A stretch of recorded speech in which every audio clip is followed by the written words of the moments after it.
town in South Africa. Grant, welcome to the podcast. Thank you so much, Sarah. Happy to be here. I'm actually particularly excited that we finally get to record. We had to move our appointments a little bit to and from because of, tight work schedules. But thank you for making the time. So, to start our conversation, Grant, I would just want you to tell our listeners who you are. Who is Grant? And tell us also about the career journey that you've walked to get to where you are today. 100%. So Grant is a normal guy from Cape Town. I'm 33 years old. I've got a young family. So my youngest is 10 months and my eldest is 4 years old. And then I've got a wife and I'm married about 8 years now. So yeah, fairly young family. In terms of balancing aspirations in a career and a family, I think it's quite an important thing for me. So what a typical day for me looks like is, normal work day, spend time with the family from 6 till around 10. And then, from 10 till 12 and beyond is really the time I spend on the craft. And the craft is, whether I'm studying, preparing for a conference or watching a webinar. But that's my time. And I try to aim for at least 4 days a week. And the reason is you have to consistently, do these things to stay relevant. I watched Mm, something by Simon Sinek actually a while ago where he talks about the infinite player, and he says that we are not playing to beat anyone, we are playing to stay in the game. And mm, for me, I've always seen myself in the cybersecurity space as an infinite player. I'm only playing to stay in the game. In terms of my journey up until till thus far, I started at a fairly big retailer, the Foschini Group TFG. I spent a good 11 years there. I started in normal support. I worked my way up the ranks, and I eventually was the first security operations manager. So I was the SOC manager there for about 2.5 years, and then from there I left and I went to join Engine Oil, which is a petrochemical company, and I've been there now for about 2.5 years. So I'm currently principal security architect. Yeah, and I think from here on out, I'm looking to move into the more managerial space, so security leadership. So that's in a nutshell what I'm all about. beautiful, beautiful, beautiful. I love just your mantra of staying in the game. That's actually so important. And that's what this podcast is about. It's to actually help people to stay in the game because continuous learning Yes. has to be part of one's career journey. So really, listening to different thought leaders like yourselves, add so much value to one's career journey. So, Grant, I'm very intrigued. The fact that you started with Forshin and you were there for 11 years. So, what did you study, prior to you starting work? Did you start as a tech guy? What was your career? What did you study for tertiary? Yeah, so I studied at the Cape Peninsula University of Technology. So it's known as CPUT here in Cape Town. And I studied normal information technology. Now that's actually one of the core problems of the security industry. There's not a lot of courses dedicated to cybersecurity. So what you will find is you will find at the universities, typically at the honors level, they might have a specialization in security. But if you're looking to do a 4 year degree in security, I don't know offhand of anyone that's available. So I did normal information technology, and then I did my national diploma over 3 years. I then did a bachelor's in communication networks, and then I did a master's degree. Now, with a master's degree, you've got the flexibility to choose any topic in security, and I essentially chose a to choose any topic in IT. For that is, I chose a security topic, so I went with software patch management, and that really gave me the opportunity to steer my university studies in a more security direction. But that was still when I was working in support. I already had strategically planned that I want to somehow pivot into security. But yes, my background is what, from a university perspective, pure IT. Obviously, when I started working in security, I then started looking at certifications in the industry, your CISSP, your CISM, etc. But that was only once I was already in security. Beautiful, beautiful, beautiful, beautiful. I think that gives a clear perspective, especially to the young ones who are looking up to people like you, and they're thinking, what career path do I take? So then let's talk about the key challenges when it comes to data and information security. What do you think the challenges are in that area? Yeah, look, our biggest challenge at the moment is actually around the skill shortage. So you might be aware that globally there's a skill shortage. Then you find that in a local context, there's a skill shortage as well in our market. But what I've learned recently is I'm actually seeing shortages within the shortage. So within the domain of security, you find that you have a lot of security analysts available. But if you look at something like OT security, which is operational technology, you actually have very, very few people that specialize in that space. So I think from a skills perspective, there's a big gap, right? And then I see on the flip side of that, a lot of people is it's rushing into the space, but for the wrong reasons. So they see it maybe as a quick payday, and the reality is, while there's a lot of money to be made in the space, it doesn't come overnight. You probably have to spend a good 10, 15 years doing the work and gaining the expertise before you start reaping rewards. But I've seen quite a few people rush into that. So in terms of challenges in our industry right now, that definitely is one. Another one is the battlefield. If you look at cyber threats, right, the battlefield is very uneven. You go in the black market, you can buy a hacking tool for $100, and then you can start targeting organizations. But if you want to buy a security tool to defend against the same tool, it's going to cost you $100,000.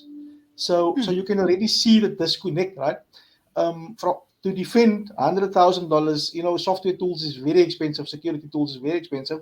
But now you're finding the hacking tools is available for next to nothing on the dark web, and people need little to no skill. But if you look at security jobs, they're asking for a whole host of requirements and certifications. So it's very unbalanced at the moment, and I think that is why we're seeing so many data breaches. In one of the conference talks that I do, I speak about the great disconnect.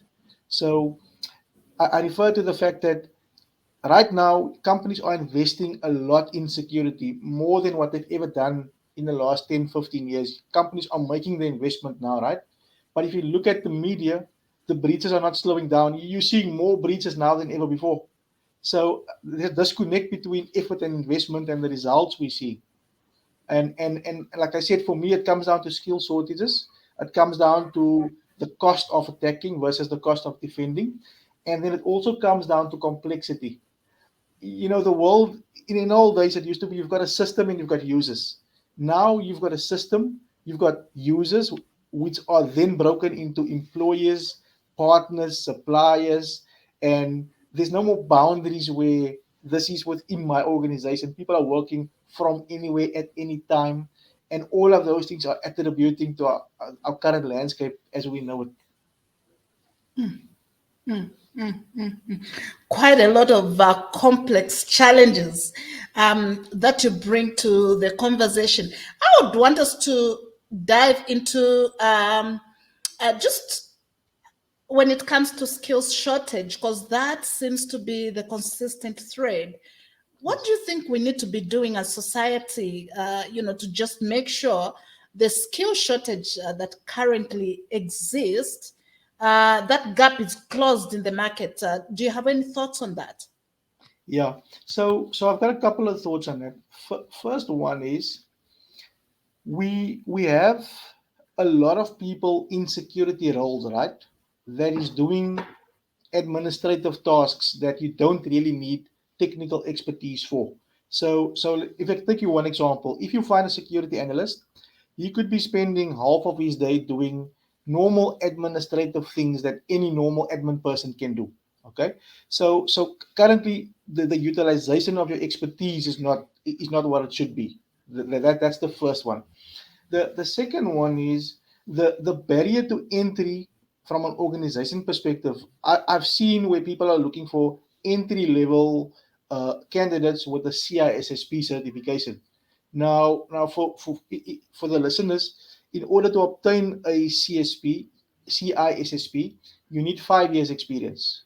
So when you see a company asking for a CISSP certification and 2 years experience, you can see that they actually have no idea what's going on in the market, and automatically they disqualify a lot of people. Because in South Africa right now, for example, there's only 470 people that's holding an active CISSP. There's only 470, give or take, right? They release the stats every 6 months. Now, if you're asking for that, your pool of people is so small. So for me, what needs to happen is when job specs are being written up, we need to understand what do we really need for somebody to do this job. All right. 9 times out of 10, you could probably get away with somebody already in your organization who's perhaps working in a service desk or in this support, right? So there must be a good focus on upskilling from within. Secondly, you need to understand that when there's a shortage, right? It doesn't matter how hard you look, you find somebody, his company is going to make him a counter offer.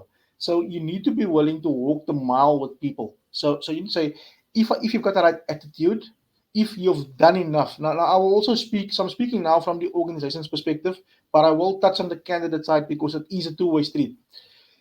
If you're willing to walk the mile with somebody and you've got the right attitude, you can always teach people skills. If a person is willing to learn, you create the right environment, you're going to get some good results. From the candidate side, if somebody wants to enter this market, and I had this conversation with someone yesterday actually, there's so many free resources available. If you've got a mobile phone and a Wi-Fi connection, right, there's no reason why you cannot demonstrate that you have done a fair bit of effort to skill yourself up. If you look at big like Microsoft, they release free training. Every other day they've got promotions releasing free exam vouchers. You look at Qualys, all of their courses are free. There's so many free resources out there that you simply cannot say that I don't have the resources to do that. Barring a smartphone and a Wi-Fi connection and the willingness to put in the hours. So I think to address the skills gap, it's probably going to be a collective effort. I will also say that there is a lot happening at the moment. So I see a lot of initiatives underway. You see Women in Tech. You see apps has got the Cyber Academy. So I think all of these things happening in pockets. 5 to 10 years from now, we could possibly sit with a surplus of security people. But certainly right now there's this opportunity for people to come into this field. Beautiful, beautiful, and well said, well explained. So I like the concept that you actually bring from the individual point of view. The fact that, now learning has been democratized. It's so easy to access knowledge now more than ever. Like you said, for as long as you've got a cell phone or a computer and Wi-Fi or connectivity for that matter, you should actually be able to upskill yourself. That's very, very important. And I also love just that focus that you bring on, organizations valuing people. That they're bringing into the organization, so there are no these counter offers, that are coming along, and you're having a lot of staff turnover. Let's then turn our conversation to speak about the human-centric side of security. First of all, let's define what is a human-centric security, and why do you think it should be compulsory for any organization to hold this viewpoint when it comes to security? Okay. Now, so this is actually something I attended a conference very recently. So Ecom Africa here in Cape Town, right? And what was interesting was it was a full house. It was a full house, and the keynote was starting in the morning. And then around the third or fourth keynote of the day was the topic of security. And half of the room stood up and they went out to the expo. And the reason for this is, this is a e-commerce business conference. These guys are in the business of building e-com platforms, and cybersecurity is, I say, an IT thing between inverted commas. It's something for the IT guys, and so they all left the room, and a few people remained behind. And the reason for this is traditionally security teams implement security controls because we've got to believe that our job is to secure things. And that is actually the first mistake. When you read the literature and you go through the content of these industry bodies, you understand that security isn't technically about securing things. Security is about supporting the business objectives. It's about enabling your business to do things securely. Now, for me, what I'm observing is security guys, I say not to generalize, but I've often observed in my lived experience that security teams do not connect the dots from a security control to the customer experience. So you have an e-commerce site, the security team wants multi-factor implemented, and they want a 14-character password implemented because that's best practice according to NIST. Now, when your customer is shopping online, they couldn't care less about NIST. At that moment, a 14-character password is causing an inconvenience. Your multi-factor might require them to download another app, another multi-factor application from the App Store. And imagine every retailer is needing them to do this. Your customer will be ending up sitting there with five, six multi-factor applications on their mobile device, right? So human-centric security says that every security control we implement, we ask, what will this do to the customer experience? So if you want to enable multi-factor authentication and you're looking at what solution will work best, then you understand my customer base, they are probably all already using Google Authenticator or Microsoft Authenticator. So if I have to go that route, I'm more than likely not going to require them to download another third party application because 90% of them would be familiar with those two. But if you're coming with some obscure thing needing them to download another unknown application, you're imposing a lot of hassle and friction. And if you look at statistics, and I'm not going to give specific stats, but you will find that cart abandonment statistics show that if a website takes too long to load, the customer will close the browser and move on. If there's too many steps to register or log in, they will close the browser and move on. And also, if a site appears to be insecure, they will move on. Now, what that tells me is all of those things are directly impacted by security controls.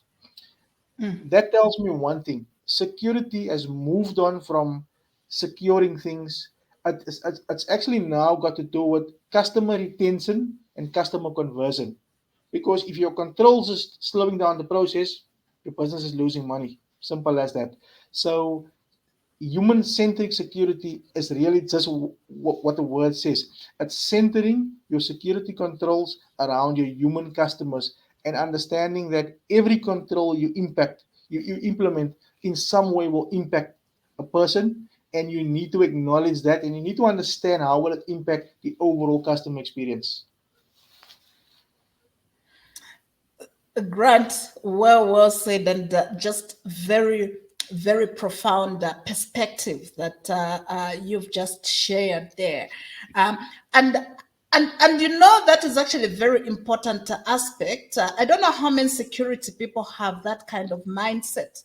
I think people are very concerned with just protecting without thinking about the end user. I know personally, if I'm doing any shopping and I just have to have so much hassle to put in passwords, I'm actually not going to do it. So it's actually important that security guys need to be thinking about the end user. And I think this goes for a lot of technology solutions that are being developed. Yes. uh, Technology without human beings really ceases to be an efficient tool that it's meant to be. So I really, really love just that emphasis on human centricity. Thinking of the customer experience, and the just the end user experience is so crucial in whatever we do. So then, how can security guys change that mindset? Because I don't know if your training schools are even focusing on this, because a lot of training usually is very technical. How Yes. can somebody then start thinking, uh, in this new way? I'll call it a new way of thinking, because whenever people have thought of security. It's all about protection, and that's it, without thinking of the end user, without thinking of how it impacts customer experience and user experience.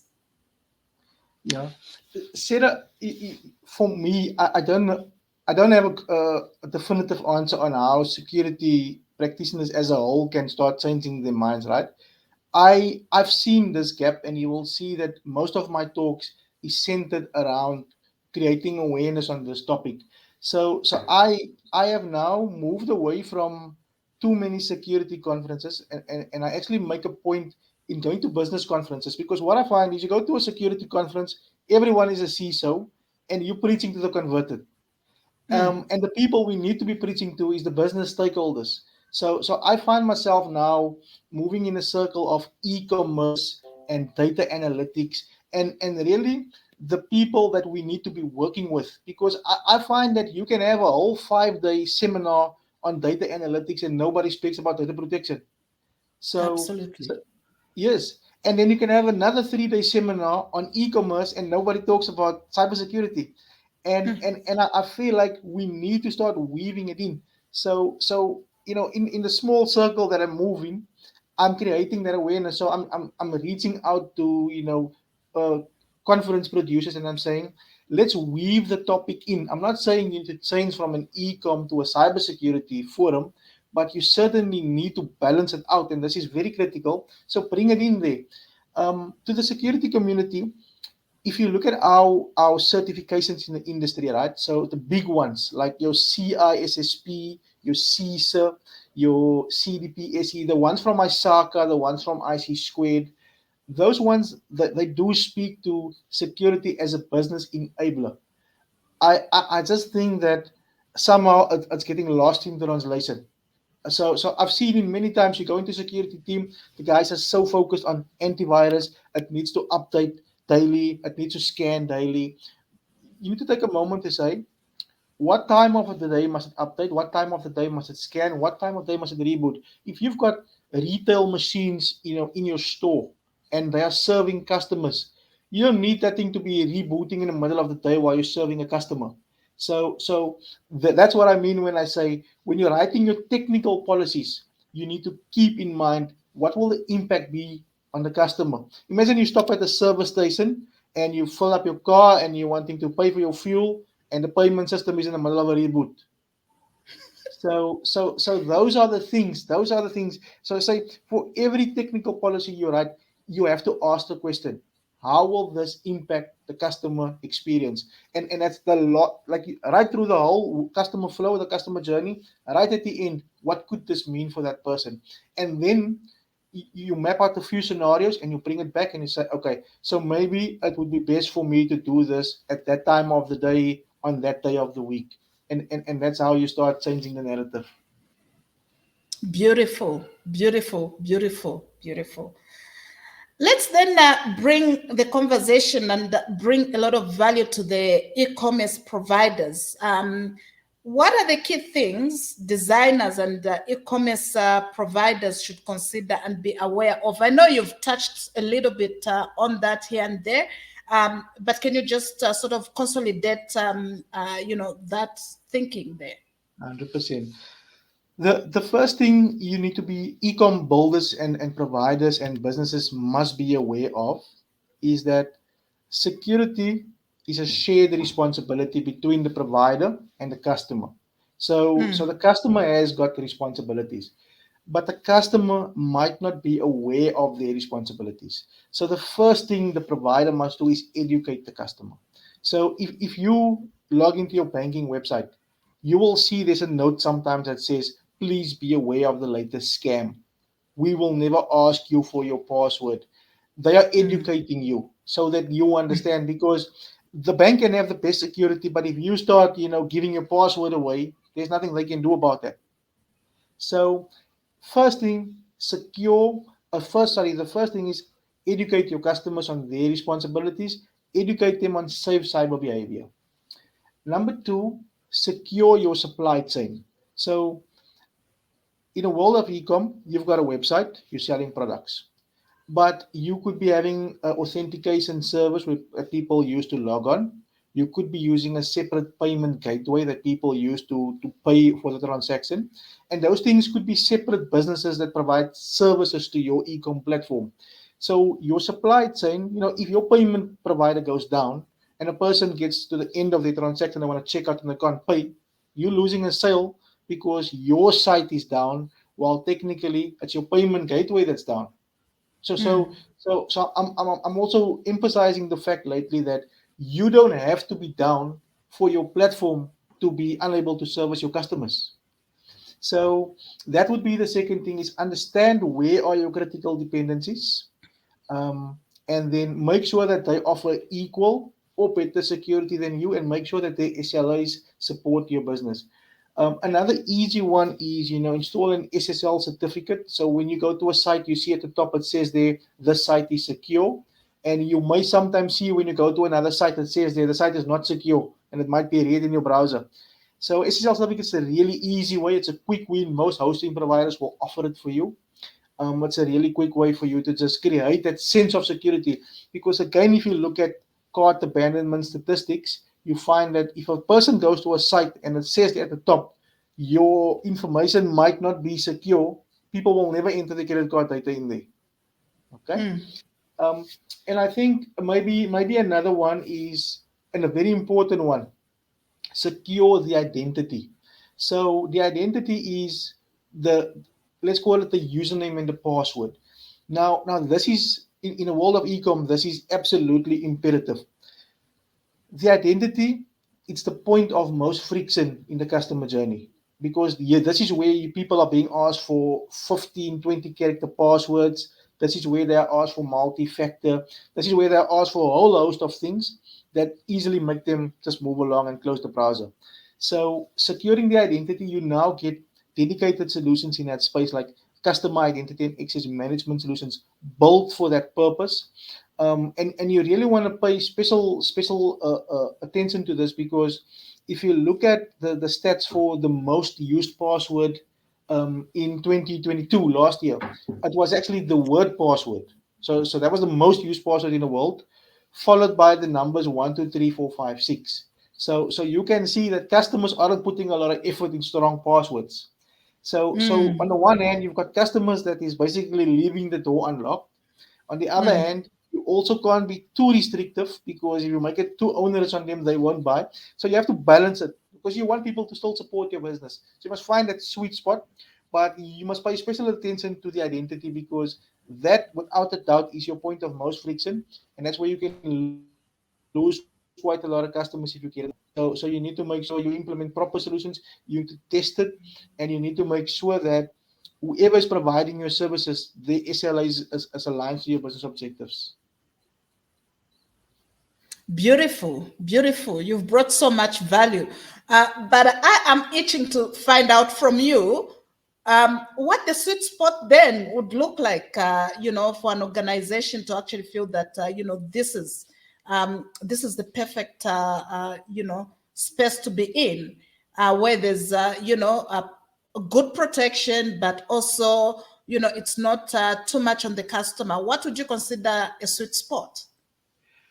So for me, what I find out of experience is I find password lists to work quite well. So if you think of Disney Plus, for example, you type in your phone number, they SMS you a PIN, you type it in, you log in.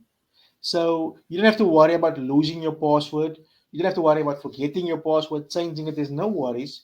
But as long as you've got your mobile device, you can log in and it's seamless. So I see password lists as being that next step. I will say that there's a bit of work to do. Not all organizations are ready to go down that path, but I've certainly, wherever I've seen it implemented, I have found it to be very convenient.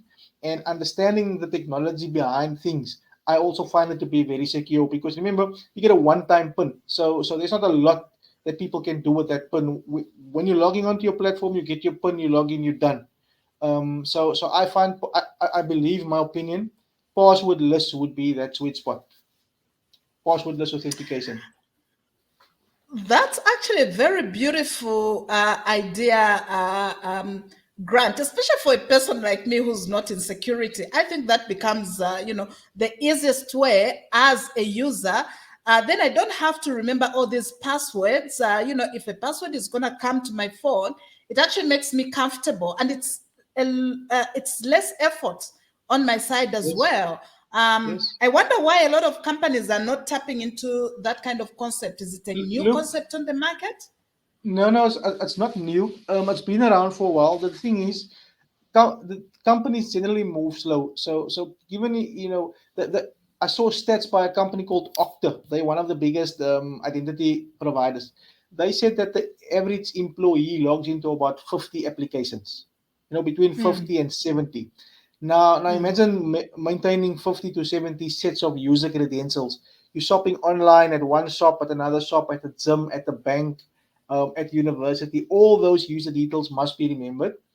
Again, you can store them in a password vault, but that again, then you must still remember the password for the vault. And if you lose that, you lose everything.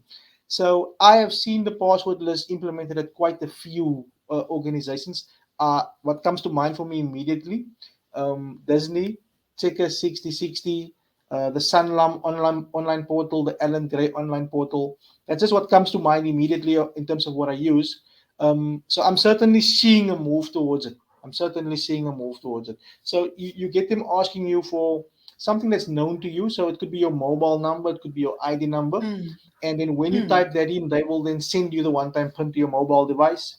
You type it in and you're in. Beautiful, beautiful, beautiful, beautiful. So then let's also bring value to the e-customers. And I mean, you've dived into that quite a little bit again. What are the key things that e-customers and everyday individuals can do to protect themselves? And what should we be aware of? So from a customer perspective, remember I started off by saying the organizations must educate their customers. Mm, Now, as a customer, take the time to receive the education. If you see a note from your bank saying, please be aware of the latest scam, take a minute to read about the latest scam so that you don't fall for the latest scam 2 hours later.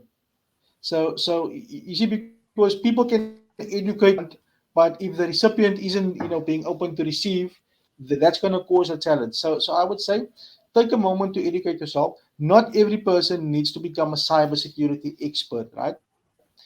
But I always say if you are driving a motor vehicle, you need to know some basics. You need to know to check your oil, to check your water, to understand the lights on your dashboards. You don't need to be a mechanic to understand that, but as a driver, you have a responsibility to understand some basics around car safety. Now, as a person operating in the digital world, on the internet, transacting online, you have a responsibility to educate yourself. You cannot type your password or share your password and then say later, I didn't know, I'm not supposed to do that. If every other website is educating you about it. So I think, firstly, be open to the education that's available, that's coming your way. Number two, change the perspective that it can never happen to me. A lot of people believe that if they are not wealthy or they are not famous or they don't have a lot of money, why would somebody target them? Because they've got nothing of value to steal. If you've got a name, a surname, and an ID number, it's called a data record, and that's got value. So you just need to be in existence to be of value. So it changes the perspective that it can never happen to you. It can happen to anyone. It can happen to the best of us. Um, and then you're already halfway there. Choose better passwords. The fact that I said earlier, the most the most used password last year was the word password, followed by the numbers 1 2 3 4 5 6, followed by QWERTY 1 2 3. We're making it too easy. You think you're typing in password, nobody will remember. Every second person in the world is using the word password. So we are making it too easy for the bad guys to come in. And then lastly, enable multi-factor authentication. So multi-factor is really your password and a SMS or something to your mobile phone. Now that goes a long way. It's not bulletproof by any stretch of the imagination, but it significantly increases your protection in the online world. So I would say Take 5 minutes, enable it on your Gmail, on your Facebook, on your WhatsApp. All of these platforms support it, but they don't support it by default. And then lastly, if you haven't, install something as basic as an antivirus on your laptop, on your mobile devices. And again, I want to say this: the resources are available, so you can get good free antiviruses. I'm an F&B customer. They make a very decent antivirus, a paid solution, completely free, available to their customers, to their online banking customers. It covers your Mac, your mobile devices, everything. um, but as a customer, you have to download and install it. So take the time to educate yourself and do a little, because ultimately, if you do fall victim, it becomes very onerous to rectify things, and it becomes a tedious process for you to go through all the hoops, clear your name, etc. So you really want to just, prevention is better than cure in this regard. Beautiful, beautiful, and so much value that you bring to the listeners. Um, I think there's also more awareness needed. I wonder how many F&B clients even know that they can download a free antivirus, for example. Yeah, I'm just saying. I'm just putting it out there. Let's now look at how generative AI, comes into the whole mix. What threats does generative AI bring? Such as the Chat GPT. That's the big buzz. Everybody's rushing to use that. What do you think the threats are, if there are any, to using generative AI? Yeah.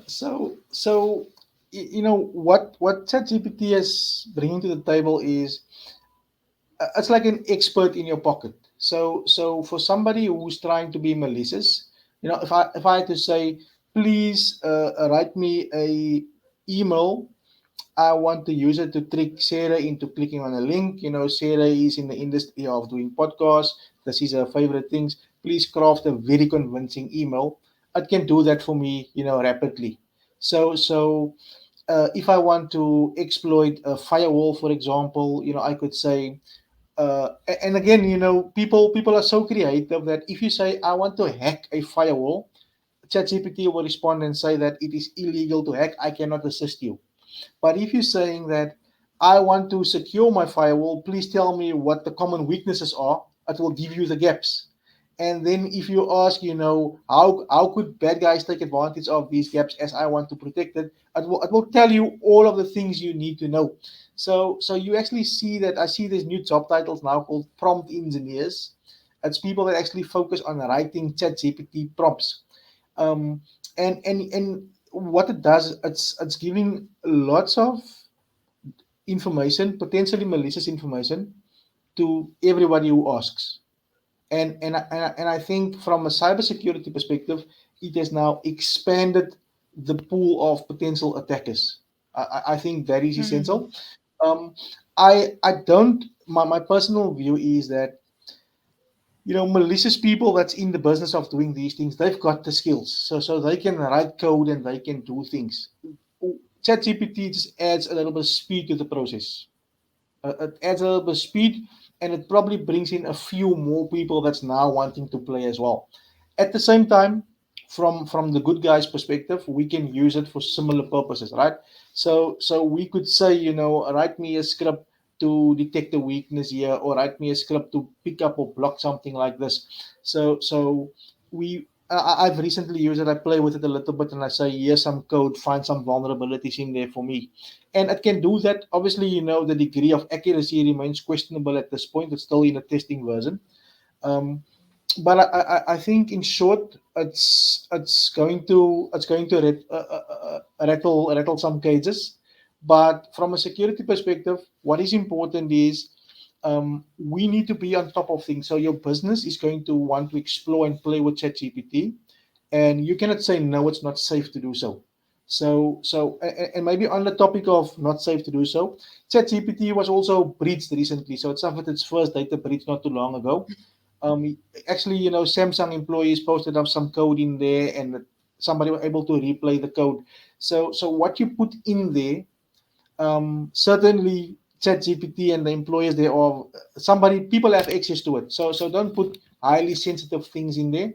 If you're wanting to use it for business purposes, the API option would be your safest bet, because then it's an enterprise solution.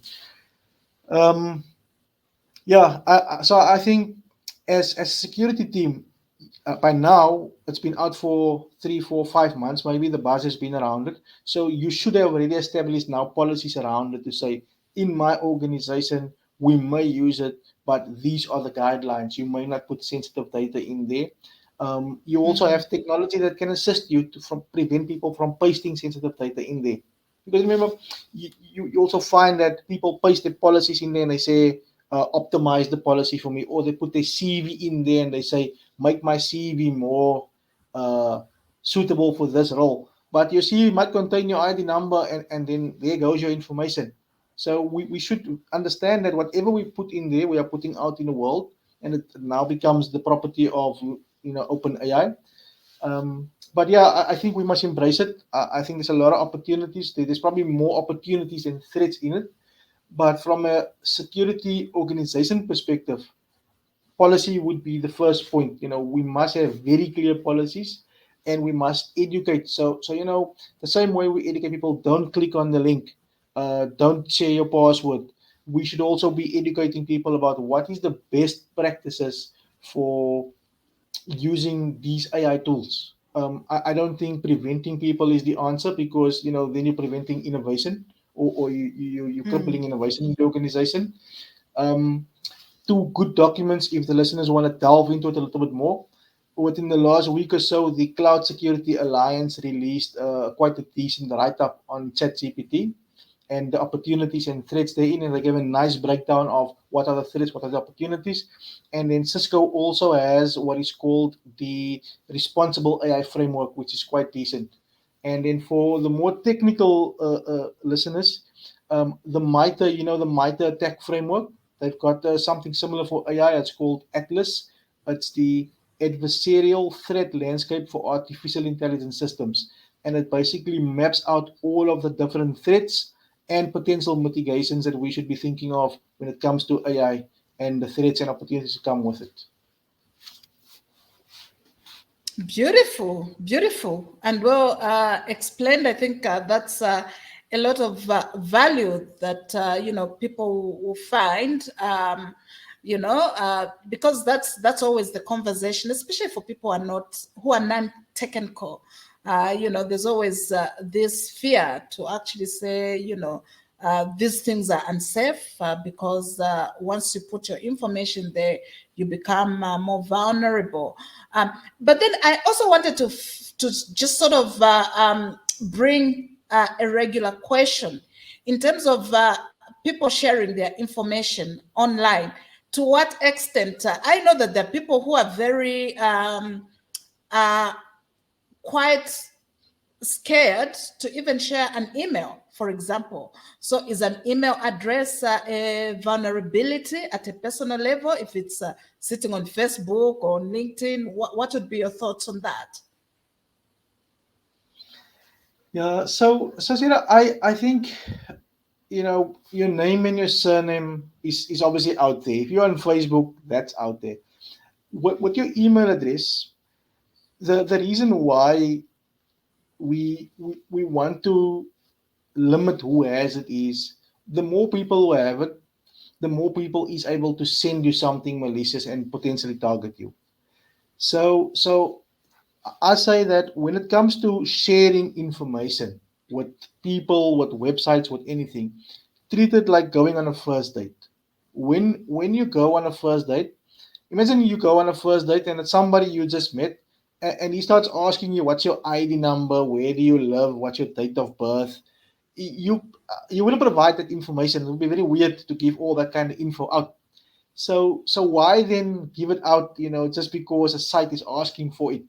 If you are on Facebook, and you are just browsing, you register with the minimum info they need, your name, your surname, and your email address, and nothing more. But you also see people putting their whole home address in there, their school history, and the whole pedigree, and it's not needed for that site. So definitely treat it like a first date. Question why do you need this? I went into a retail store the other day and I paid cash and they asked me for my ID number. And I said, why do you need it? Mm, They said, no, we want to see if mm, we can give you rewards. I said, no, I don't want rewards. I'm not about to read my ID number loud in a retail store for you to check if I can get rewards. But we should understand that our information has value, and mm. we should start treating it as such. Okay. Beautiful, beautiful, and very practical. So then, where do you think the biggest friction is when it comes to the customer experience and the e-commerce? Yeah, I actually touched on this one earlier, so I'll just quickly recap. The biggest point of friction is the identity. It's the customer identity. It's the logon Mm, process. So you find that at that point, um, I know, for example, somebody working in the e-commerce space, right, and it's a big retailer. They've got a very strong password policy. Now this particular guy, he uses a password manager that auto generates passwords for the different sites he go on, but they only auto generate passwords up to 15 characters, and this retailer is wanting an 18 character password, and immediately he's got an issue now because the password manager that he's been using for the last 5 years for all of his sites now doesn't support this password policy from this new store, and he said he simply didn't open an account, and it's a lost customer on their end. So I think the biggest point of friction is definitely around your user registration process. Um, mm, we should understand that there's this concept called progressive profiling. Ask the customer only what you need, when you need it, and assure them that you will protect it. So if you say, mm, give me your date of birth because I want to send you a gift on your birthday, then you understand why he's asking for it. Give me your physical address because I must deliver your parcel. But if you say no, I will collect in store or I will collect wherever, there's no need for the physical address. So it's about building trust. I think it's about building trust with your customer. But trust is an interesting word because in a security world now people talk about this thing called zero trust, and and yeah, and, and yeah, I was gonna say. yeah, and what does the word trust really mean? And this actually got me thinking not long ago, and I did some reading, and trust actually has got a very nice definition that works very well in IT. It's a mental state that comprises of three things: expectancy. So your customers expect that when they give you something, you will protect it. Okay. Um, Belief. They believe that if you say certain things, it will occur. And the last element is a willingness to take risk. Customers understand that things can go wrong, but they are still Mm, willing to take risks. So when we understand that, customers trust us, they expect, they believe, and they are willing to take a risk for that belief, we have to treat that as holy. We have to understand that if we break that trust, we lose the customer possibly forever. If it goes to the media, people are starting to value organizations that protect their data. mm, mm, mm. Wow, beautiful, beautiful, beautiful. Let's now talk about privacy as we bring this conversation to an end, which has just been so informative. You've uh, given us a lot of amazing and great, useful information. Um, what are your thoughts on privacy, and what advice would you give customers and e-commerce platform owners?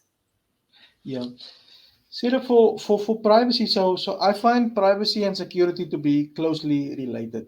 The thing with privacy is not all customers care about it.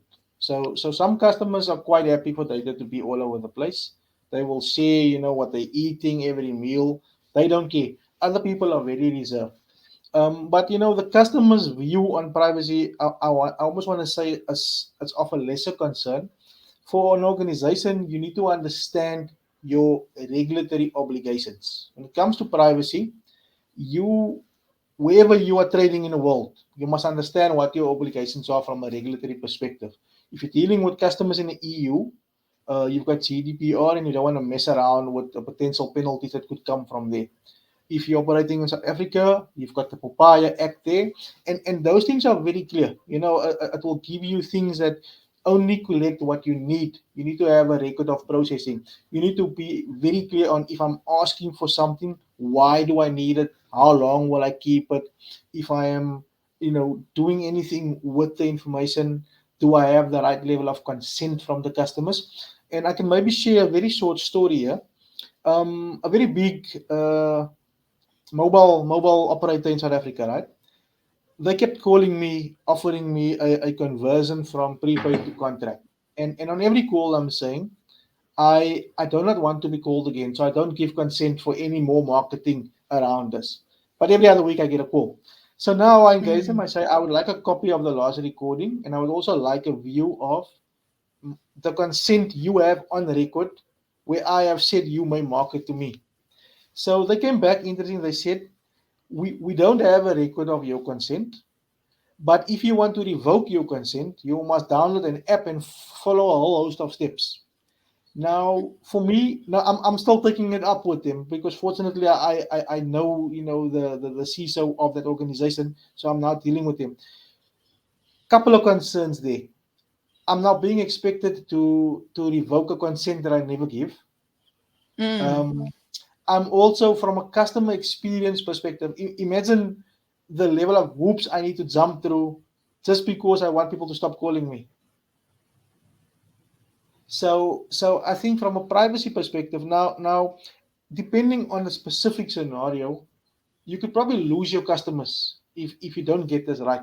Because the space of privacy is really around you collecting the information, and what are you doing with the information. Now some Mm. companies collect information, they share information, and they've got 4 pages of fine print that you agree to when you give the information. So I think to organizations is, be be a bit more transparent. And I want to say more transparent because I think they are transparent in the fact that they say, here's the T's and C's, and then you have to read through 18 pages to find that statement that says we will share your data with all other third parties. Um, to customers, all I could say is, understand that your data has value. Understand that if your information is lost, there's a risk to you. Understand that oversharing information can be detrimental. So treat your information as a valuable commodity that it is. And remember the scenario I made with, when you go on a first date, you wouldn't share highly sensitive data with somebody you barely know and trust. The e-commerce online world is no different. You need to trust that whoever you're giving it to, they will secure your information. You need to understand why they're asking for it. It must make sense to you, and you only share as far as you are comfortable. Okay. Beautiful, beautiful. Oh, Grant, this has actually been such an amazing conversation. And like I've already said, you've brought a lot of practical information that people can actually use, especially everyday people, because security is something that is always on everybody's mind, especially when they are dealing with the cyber world. As a result, people are very, guarded. When it comes to just keeping themselves safe. But thank you so much for just bringing such clarity and just also demystifying, a lot of things that are playing on people's minds. So, as we bring this conversation to an end, do you have any closing remarks that you'd love to leave our listeners with? Yeah, I think I maybe ended off with a very short story, Sarah, if you don't mind. Yes, So please. it's about a designer called Doug Deeds. He worked for a company called General Electric back in the day, and he developed the MRI machine, the machine in hospitals they use to scan people. And he spent a good 3 years designing the machine. And then, as they were at the end of the project, he got the opportunity to see this machine being installed in one of the hospitals in the area. And he found himself standing in front of the machine, this gleaming white machine. Um, the hum of that machine just sounded so beautiful to him. And then the technician tapped him on the shoulder and I said, could you please leave the room? We've got a patient coming. And he stood on the outside and he looked through a window and he saw a little girl came in. But he noticed this girl was crying, and she was inconsolable. And the father kneeled down and he said, my girl, we spoke about this. You have to be brave. And he was asking around and he said, what's happening? And the technician explained to him that the girl is quite scared. But the technician said it's actually very common. Around 80% of all the kids that come in have to be sedated. They are just too scared. And then Doug was heartbroken. For the first time he saw this machine now from the perspective of the little girl. He saw this Mm. danger sign on the wall. He saw this big white machine. He saw lines on the floor saying danger. And the hum of this machine now sounded like a monster to him. Um, and upon reflection, he did research. He realized that he had designed something that him as a designer thought about. He wanted something that was working, that was scanning. But his customer, the patients, they were looking at experience. So what he did was he transformed the experience. He changed the whole room. He got these stickers on the floor that looked like rocks. They played sounds of waterfalls. They changed the bed into a canoe, and they transformed the whole experience for kids that from around 80% kids that must be sedated, only now 10% of the kids had to be sedated. So the whole experience was transformed when he started designing with empathy and with his customer in mind. Because as I mentioned, from a designing perspective, we are always looking at how can I get it better, how can I get it cheaper, how can I get it faster. Our customers only look at experience. So when we're looking at security, we should always ask ourselves the question: if I implement this control, what will it do to my customer experience? Okay. And as long as we are asking that question, we're going to change the narrative. And many years from now, when I sit at another conference, at a business conference, and the topic of security comes up, half of the room is not going to leave because they're going to understand that security is there to provide that safeguards and allow them to operate securely. Thank you. Wow. Wow. Thank you so much, Grant. And what a profound story that just brings everything into perspective. Thank you so much for just, first of all, your passion. I love just how passionate and how invested you are in this area, and thank you for bringing so much value. Thank you for your time as well. Much appreciated, Grant. You're most welcome, Sarah. Thank you for the opportunity. I had fun speaking to you. Pleasure. Thank you. Absolute pleasure.